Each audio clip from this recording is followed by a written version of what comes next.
Rejmana i ka hyrë në historitë e Shqipëria si autori i golit të parë të shënuar ndaj Serbisë në të gjitha përballjet mes dy skuadrave pas ndarjes së ish-Jugosllavisë.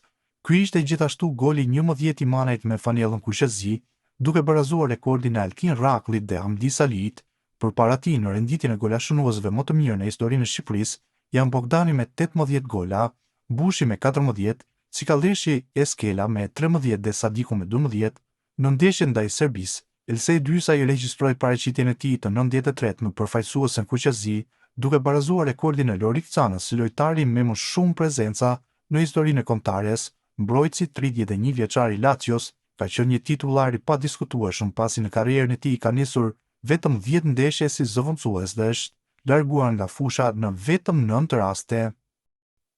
Kapiteni i kombëtares shqiptare Berat Gjimshiti ka folur pas fitores historike të Shqipërisë në transfert ndaj Serbisë, duke ndarë emocionet e mëdha që ka përjetuar si në aspektin personal, ashtu edhe në atë profesional.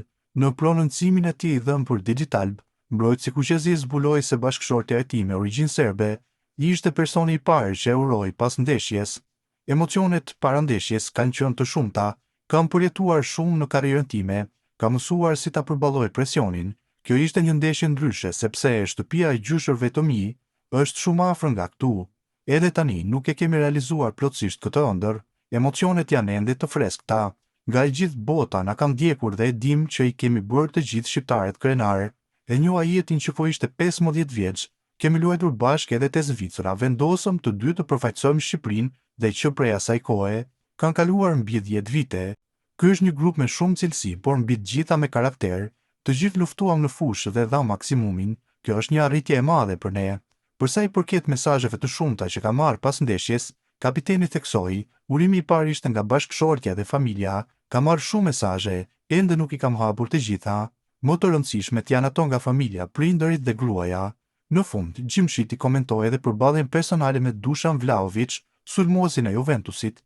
Kam luajtur shumë herë kundër Vlahović, besoi mbi 10 ndeshje, po kalon një periudhë të vështirë, por mbetet sulmues me cilësi.